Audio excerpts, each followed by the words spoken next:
Hi everyone, Corey Robbins here. Thanks very much for visiting my channel. Today we're going to go ahead and go into part 2 of our Vienna Ensemble Pro usage for our Cubase templates, specifically geared for media composition purposes, but it should work with any other VST or audio units sort of application. In our last video, we went through the process of setting up Vienna Ensemble Pro with all of our instances and our contact instruments that we're using, or play if that's what you're choosing, or any combination of other sort of sequencers that you want to be using.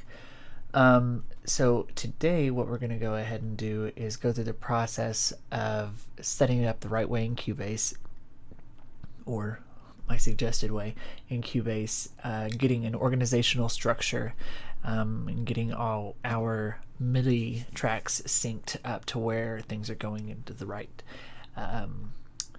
routes, basically. So to get started, we're going to go ahead and open Cubase 9.5.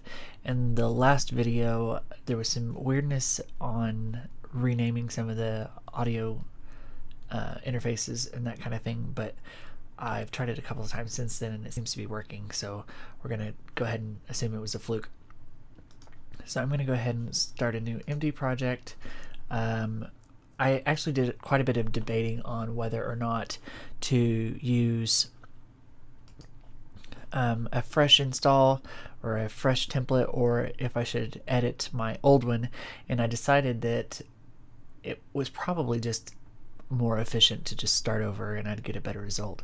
I've learned quite a lot since the last time I made a template, so there's some things I really want to do differently, and I think that I would wind up spending more time if I was to edit.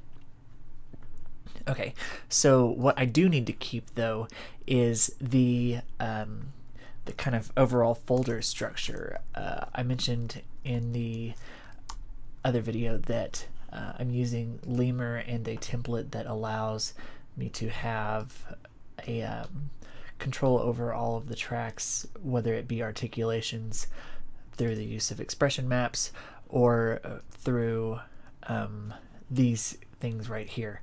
All of this stuff relates to folder structure, and it triggers macros inside of the Cubase key commands window.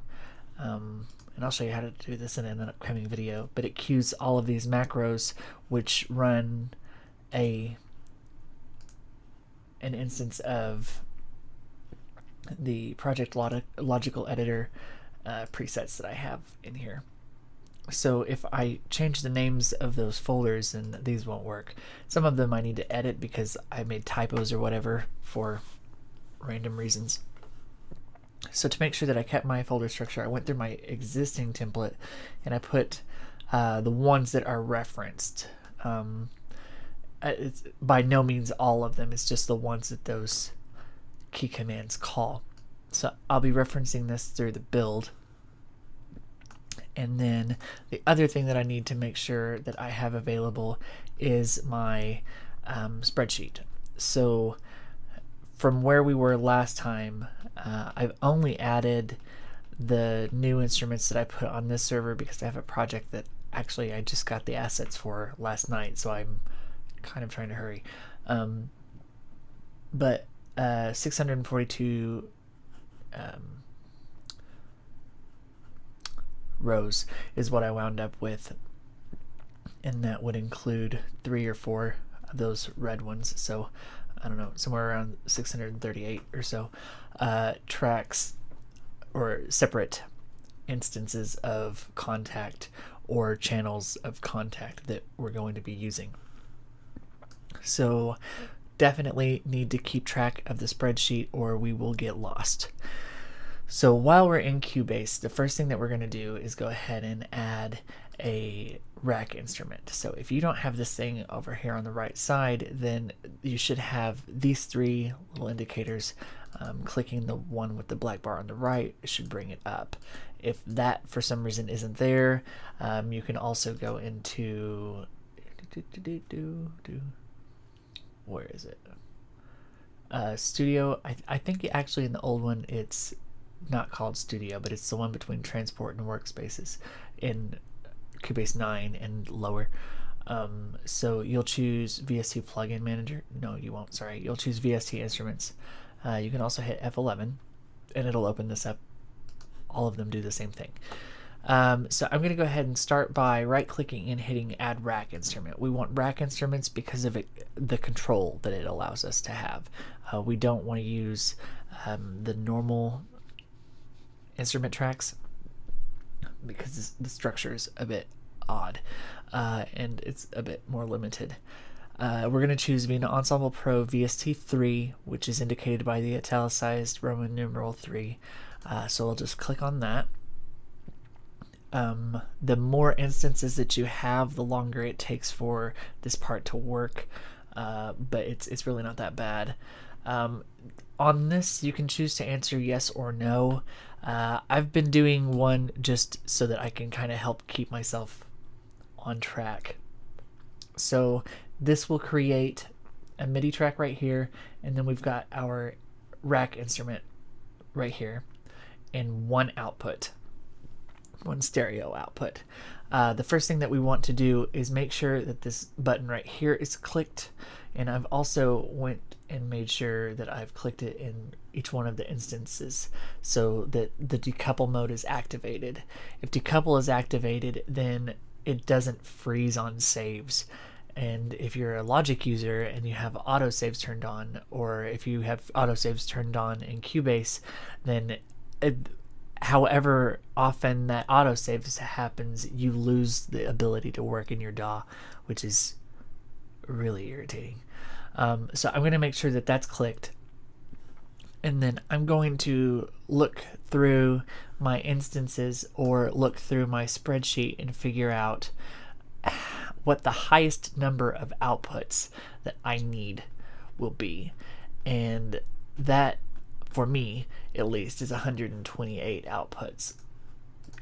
Something else that you should be aware of is if you go into Vienna Ensemble Pro and you click the little gear, or go to the options menu, this connection settings window needs to be mirrored. So click the gear and make sure all of these numbers are the same. Okay, so once all of that's good, and if it wasn't the same, when you reset it, it'll make you close this rack instrument, just delete it, which you can do by clicking the name and choosing no VST instrument.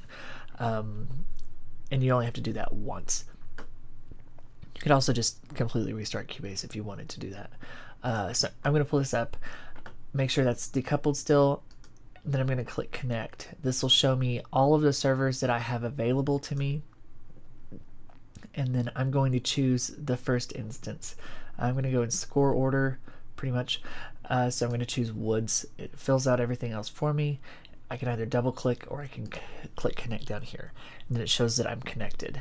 Once this is done, I'm finished with this window. I'll just close it out.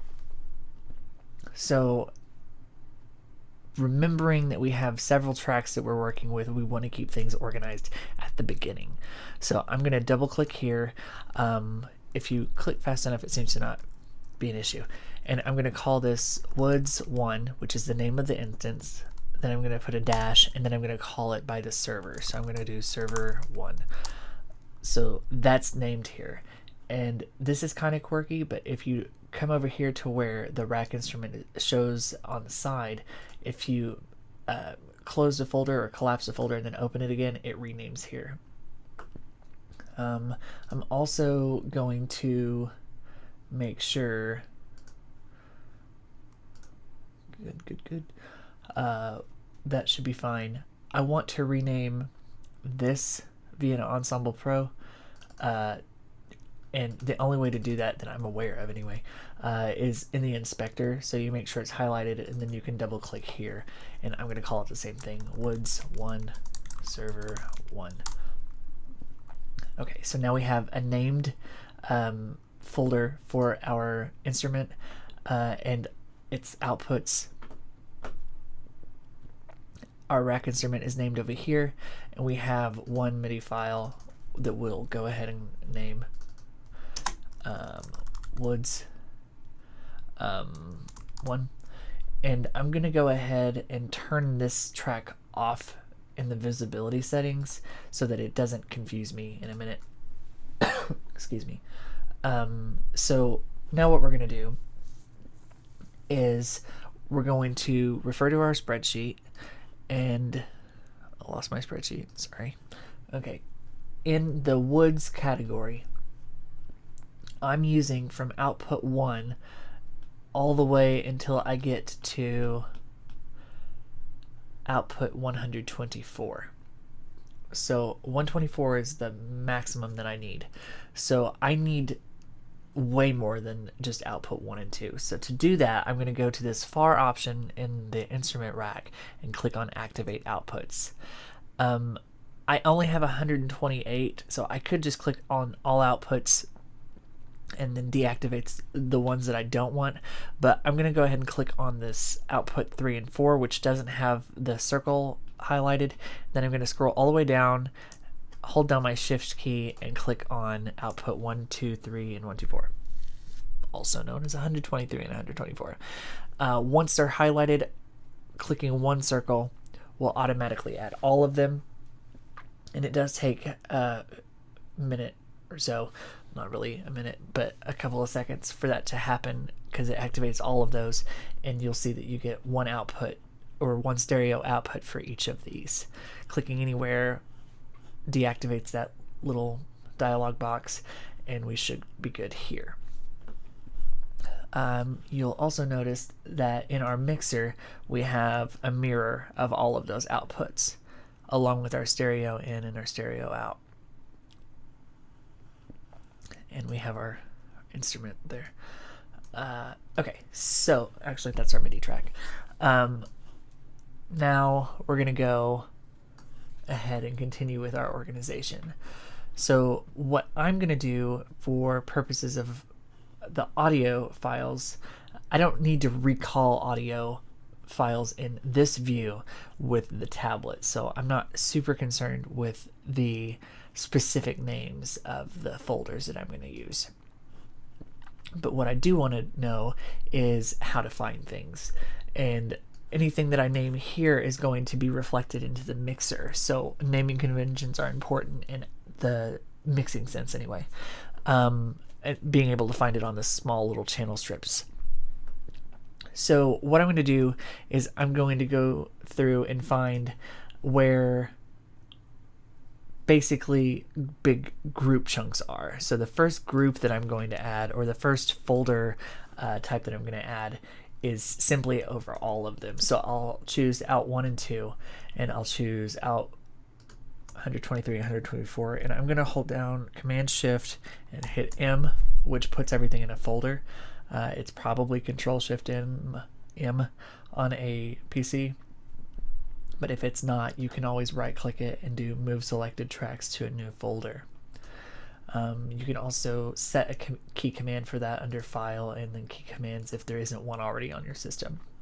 So I've got all of those in a folder. Now I'm going to go ahead and put outputs 1 and 2 until I get to output 5. So 1 and 2, 3 and 4, Command Shift M. Now that's in a folder, and then I want one more folder. And what this is basically going to do is I'm going to set it up to where that very topmost folder is Woods. Then I'm going to call it Ensembles. Then I'm going to call it by the company that produces the library. And then I'm going to have the actual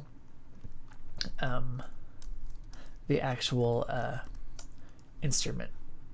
So since each of my instruments is going to consist of 2 audio, I'm going to actually add one more folder nested under there, and I'll call this Albion 1 Woods Ensemble. So I'm going to go ahead and go into here and call it ALB 1 Woods ENS Longs. Actually, those are shorts.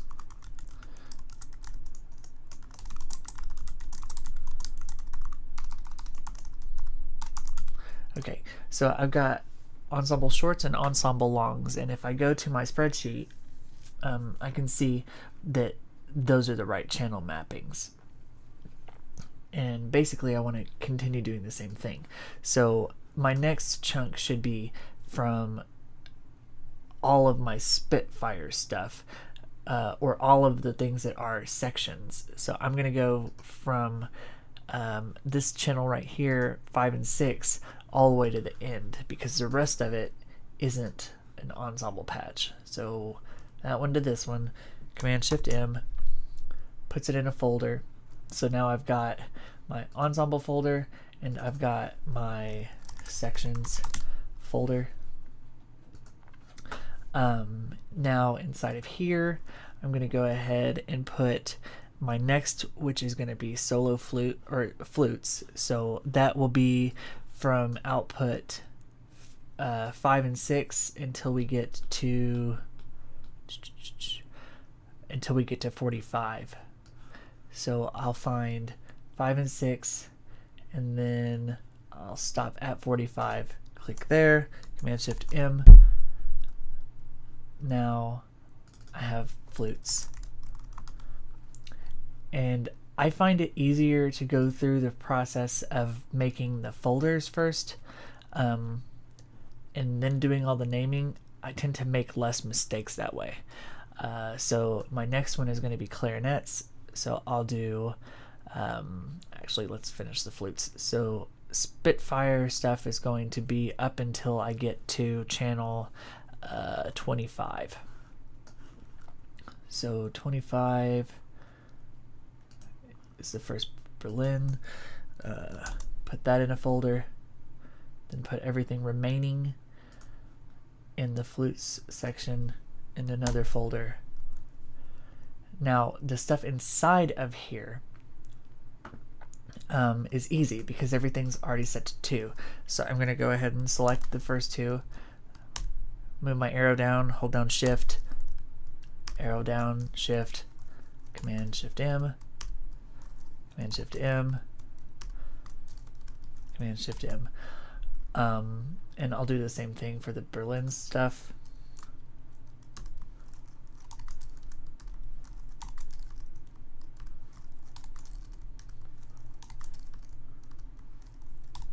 Okay, so now that I have all of that, I can go through the process of just naming it. So I've got sections, flutes, then Spitfire, audio, and then I'll do solo, flute, I'll do longs, but you can't name it that, otherwise you won't know what it is in the mixer. You'll just have a string of long, short, long, short, long, short. So we're going to do SPF for Spitfire,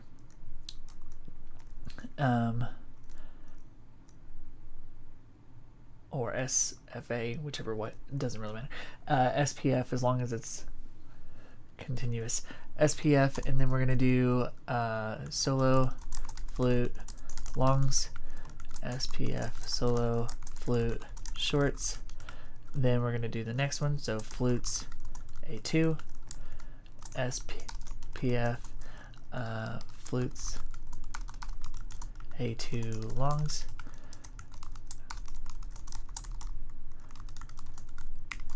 shorts.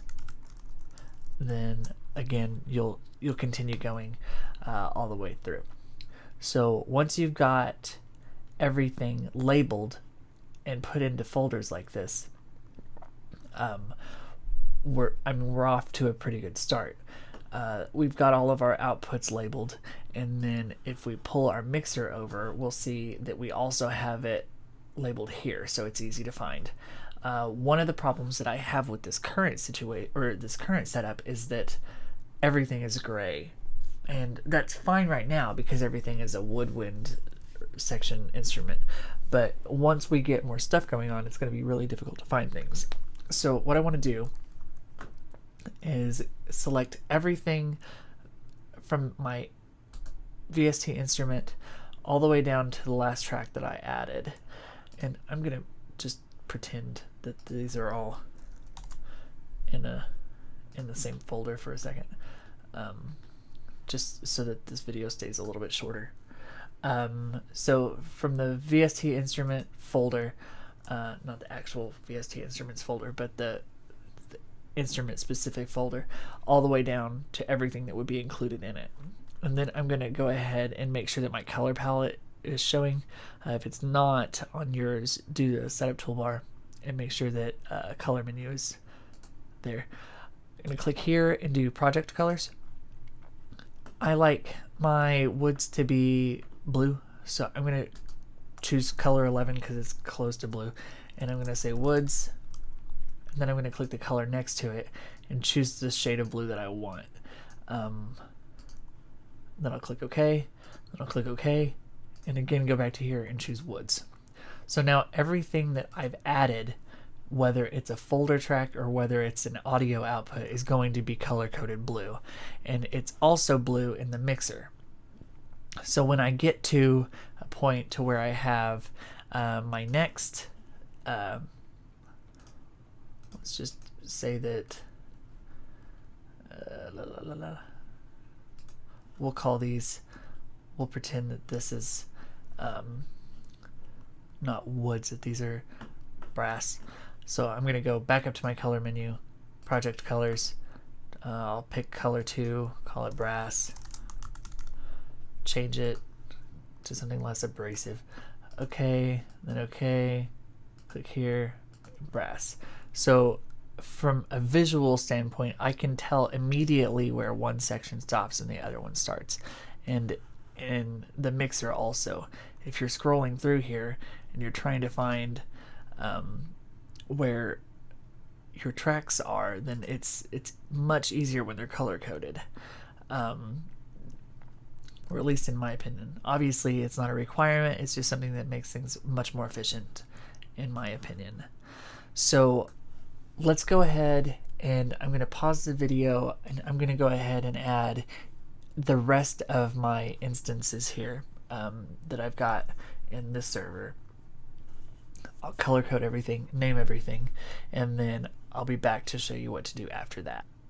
Alright, welcome back. So if you're super observant, or if you just pay attention to things, the clock isn't really much different, and that's because I had already basically done what I said I was going to do in between the break. So what I've got now is I've got all 4 of the instance folders here, and if I expand one, then you'll see that I've got ensembles and sections in each one. Strings is really not a good example. I've got ensembles and sections in each one, the individual instrument, and then the brand specific instruments that are in each. And after doing that, using 2 companies worth of libraries with the exception of 1 instrument, there are 337 tracks. So as you can see, with not even an entire orchestra, the track count gets really high. So structure is very important. You can always fix it, but it's much easier not to mess it up to begin with. That said, it's pretty much inevitable that there's going to be some sort of a mistake somewhere. I mean, there's a lot of potential for error. So anyway, we've got our audio outputs. So since we have our audio outputs, now we need something to put into the audio signal, or get an audio signal from. So as you will probably remember, we created a MIDI track for each one of our instances. So I have 4 here, and actually the woods one is a folder, and I've gone through the process of already creating each one of those corresponding MIDI tracks for a good chunk of them. So if I go into here, this is where my folder structure starts to be more important. So I'm actually going to pull up my folder list, and now inside of here, to get this to work the way we want, I basically have to make sure that I match the MIDI channel and then I match the MIDI port of the Vienna Ensemble Pro instance. And if we look over here in Woods, let's go ahead and find the flutes. So I've already done, I think I did all of the Spitfire flutes. Bass flute was the last one, yeah. So if I'm looking at the Berlin Woodwinds flutes, the first flute is on port 7. So that's all well and good. And it uses all of the channels in that instance of contact. So what I need to make sure of is that I put this in the right spot. So I need a new folder, so I'm going to go ahead and add a track, add a folder, and then I need to go ahead and add several MIDI tracks. So if I'm going to do it this way, where's my, sorry. Let's see. In here,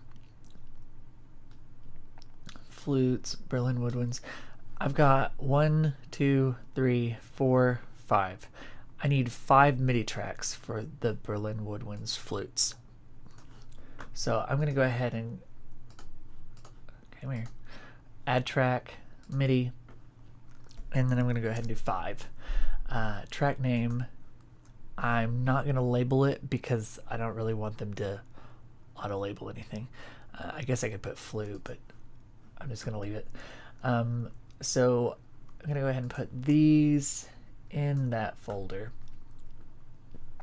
Then I'm going to go ahead and these aren't in folders. It's just named the instrument.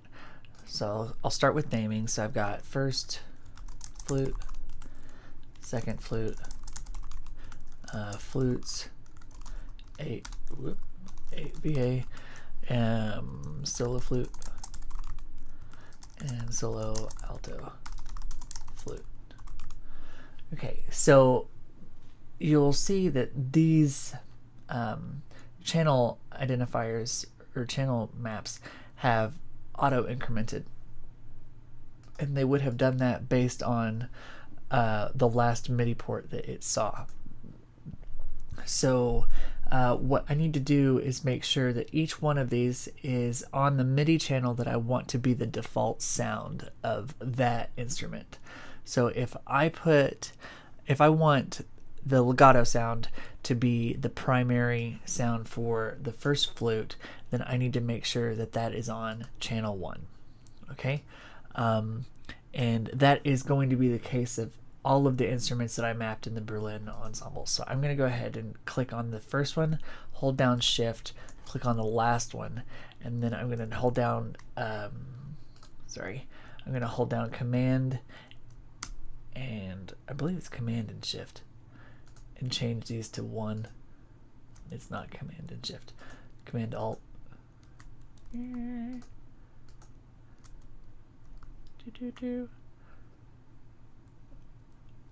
Oh, it's Shift and Option. Okay, Shift Option, channel 1. Okay, and that changes all of those to channel 1. Then what I need to do is make sure that all of those are going to the right instance. So, or not the right instance, but the right port. So, actually, on the Berlin flutes, I was wrong. It's not all 1. The solo flute, the first flute, yeah, the solo flute and the first flute are both 1. Second flute should be 7. Then the flutes in octaves should be, where are you? 11. Okay, and then the solo alto flute should be 6. Okay, so now that's all fine. We want to put the first flute and the second flute and the flutes in octaves on port port 1. So I'm going to go ahead and hold down Option and Shift so that I select more than one. So I'll choose this symbol right there, and then I'm going to find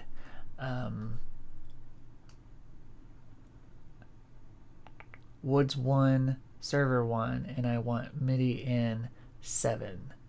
So unfortunately it labels them funny. I mean, it does it alphabetically, but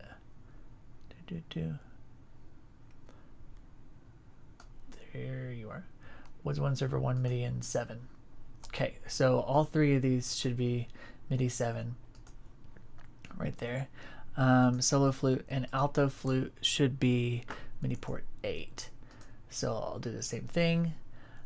Find Woods 1, MIDI in 8. All right. Now, when I play a note on the keyboard, I get audio coming through because I'm getting signal from the MIDI port, sending it to Vienna Ensemble. Vienna Ensemble Pro is sending it back to Cubase on the output that we mapped earlier, and it should come up on the that one, Berlin First Flute Longs, because I'm using a long articulation. I'm not going to do expression maps in this video. I'll do another one for that. But if I change it to where I go to, I don't know, channel, let's see, in the spreadsheet, a short articulation would be, oh, channel 2, that's convenient. If I change this to where it says channel 2, I get the short sounds, and if I pull up the mixer, I should see that instead of the long, I get the shorts, and I do right here. So the routing is working appropriately. All right, so I'm going to go ahead and set this back to 1. Now, once I have all of these created, and I'm also going to go through here and set this to Woods because I can't handle that.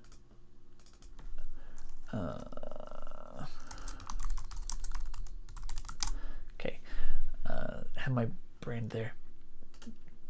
Okay, so once I've gotten all of the MIDI tracks added, I need to go ahead and do routing so that I know where everything's going, because at the moment it's fine that I have 2 channels per instrument, but it's not exactly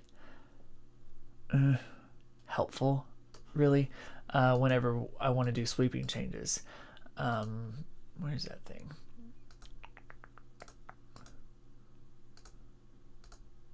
Show channels, la, la, la, la.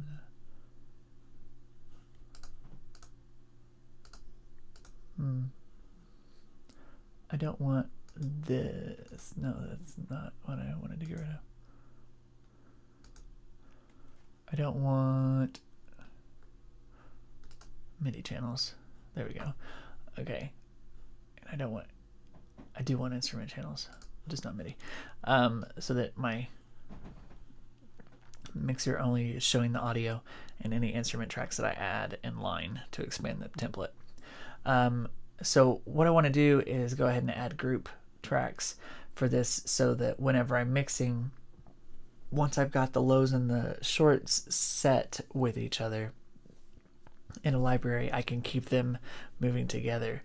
And it'll also give me the ability to mix all woodwinds to all brass and that kind of thing. So what I'm going to do is actually take and make a woods master, and I should be able to do that because I haven't made it yet. Sorry. Okay, so first step, I need a woods long and a woods short. So I'm going to go through here and select every track that has the words longs in it, which should just be every other one. theory anyway.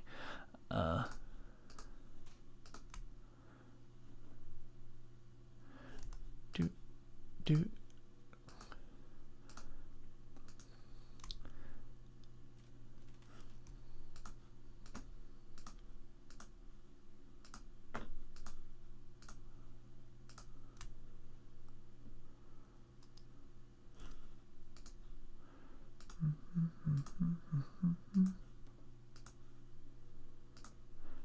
if it's blue and it has the word long in it, the title's too long. Okay, so is that one. So we've got all of the longs selected. Now I'm going to right click it, and then I'm going to do add group channel to selected channels. I do not want to create it inside the folder, so I want to make sure create outside folder is selected, and I'm going to say woods long. Make sure that it's stereo, and then add the track. Now I should, in theory, have a woods long track at the end. Now I need to do the same thing, but I need to do it with the opposite tracks. So hold down Command or Control and select all of the ones that are shorts. Whoa.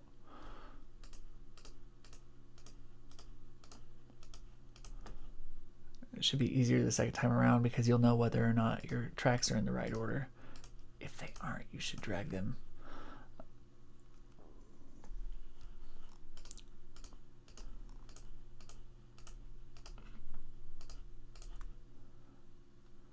Okay. Now we've got all the shorts. We'll right click again, add group channels to selected channels, create an outside track, woods, short. Now we'll zoom right around to the end. We've got a woods long and we've got a woods short, and that's great. Now we can move all of those independently of each other. We can add effects processing that are chained from these or bust from this, but we really want to have a master for the woods. So I'm going to select both of these tracks, right click again, add group channel, create outside folder, and I'm going to do woods master. I'm actually going to capitalize master because it'll stand out a little bit more. Okay, so we've got woods long, woods short, and woods master. And I'm going to go ahead and color code these also. See if we have a color menu in here. We don't, but select color. We should be able to come into here and do woods if we wanted to. Apparently not. That's silly.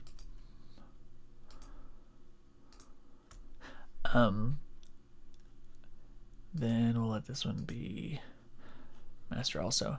It might be good to have varying colors, so you might think about it. Anyway, so anything that I do on this woods master track is automatically going to be, see how it says the output's wood master here instead of the stereo output, automatically going to affect the last channel before we get to stereo that has anything to do with woodwinds. So that means I can make full sweeping changes to woodwind balance as opposed to brass balance as opposed to percussion or whatever. So that's definitely a good thing. Now we need to get into reverb. So once I have that set up, what I'm going to do is go ahead and add reverb to the longs and the shorts based on bus. So the reason I want to do one long bus and one short bus is because long articulations require less reverb than, short articulations require less reverb than long articulations because of the way players cut off and that kind of thing.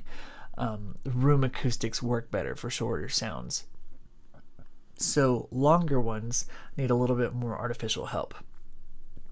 I do not want to insert reverb into these as they are, because it's just going to be super wet and inappropriate, really. So what I'm going to do is add a bus to here. So I want to do a send. I don't have any groups yet, sorry. All right, so let's do, we want effects channel. Why is that selected? Add effects channel to Woods Long. We're gonna call this Woods Long Rev. Okay, and then for effect, I want to use convolution reverbs on these. So Alt-Verb, and then we'll hit create outside folder, add track. Okay, and that'll open up our version of Teledex, or it will open up Teledex, and it'll start with 0. I'm going to go ahead and pull this right the way down and leave it on. So now we need to do the same thing for Woods Short. Effects channel, Alt-Verb, come on, Woods Short Rev.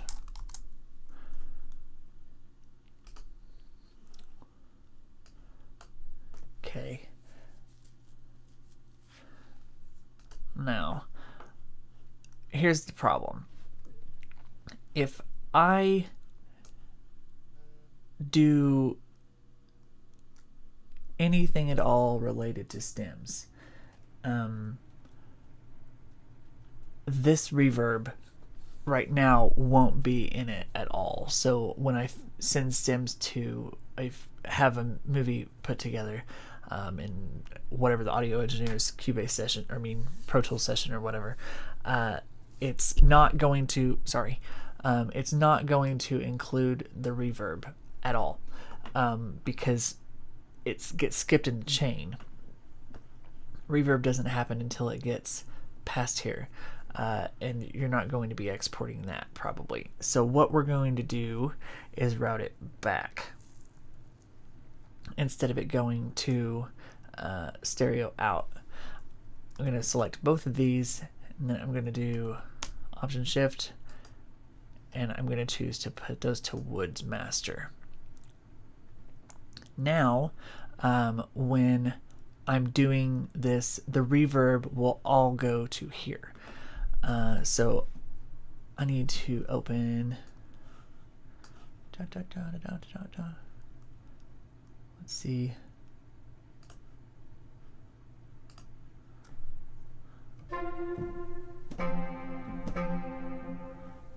Do I have this set up at all?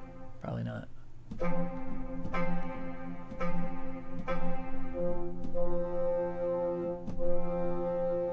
Okay, so we've got sound coming through, which is all well and good. We can see that Woods Long is activated as it should be. We can see that Woods Master and Stereo Out are. I'm going to go ahead and open up the Woods Long reverb and change it to Concert Hall Mechanics. Okay. Do the same for over here.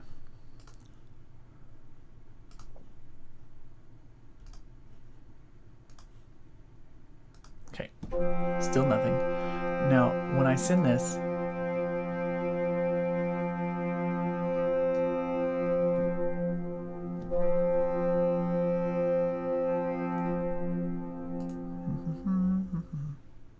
mix this good. Try what? Yeah. Okay. We should be able to hear the reverb. And if I turn this all the way off, we hear nothing.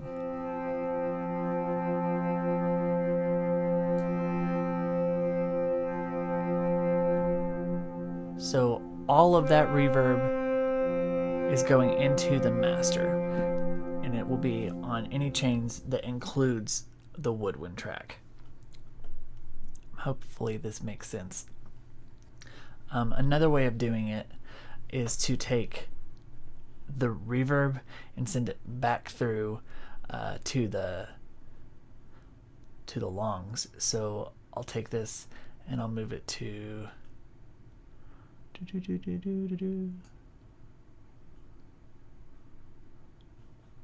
it won't let me do that, which makes sense because it's a send. Yeah. If we were going to do it that way, we would have to take the send off of here, and this may be better. So we'll do no bus here. Find the track. So Albion longs, take the send. We'll do Woods long reverb.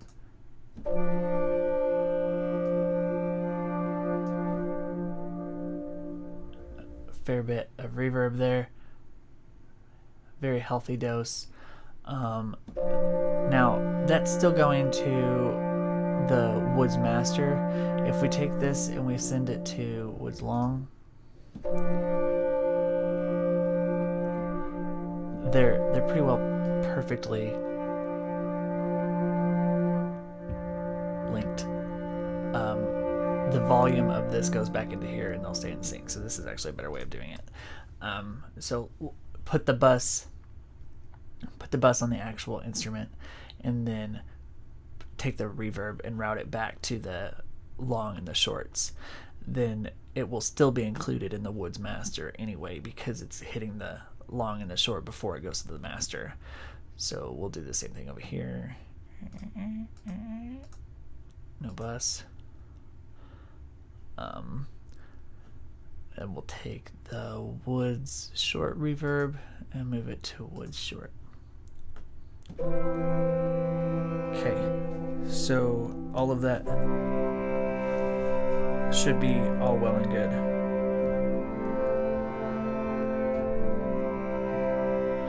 Yeah. All right. Hopefully this is making sense, and you're going to just continue doing this until you have all of your sections put in with the MIDI routing, all of the reverb routing in.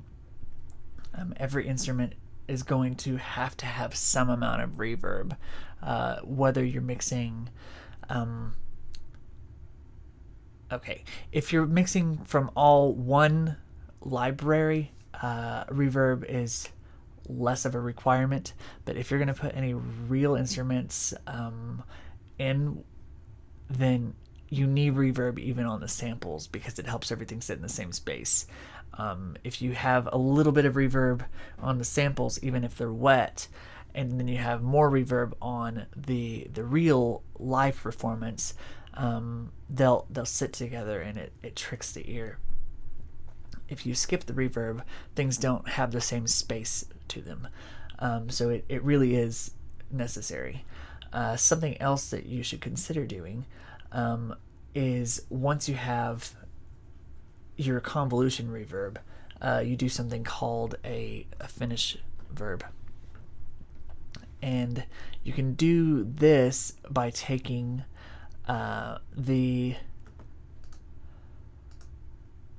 we can actually put those on the longs and the shorts. So we'll add, come on,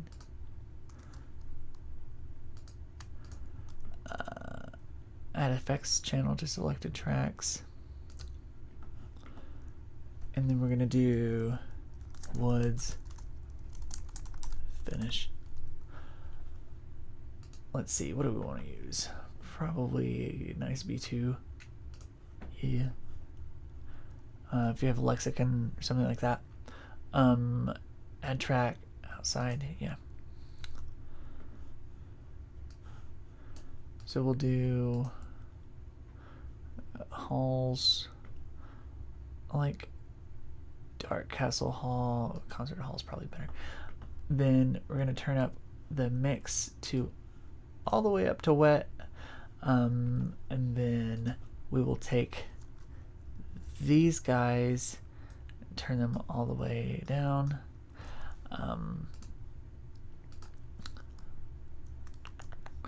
All right, so we'll increase those by a bit. The longs, like I said, are going to need more reverb than the shorts, so your mileage may vary.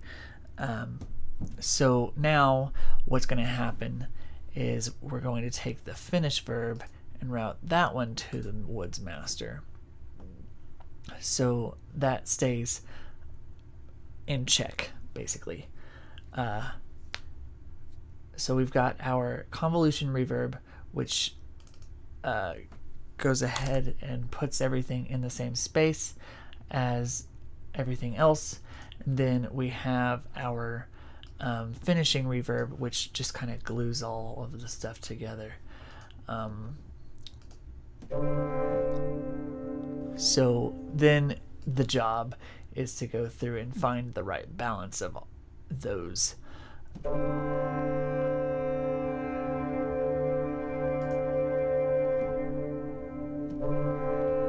need to pay attention to the tail.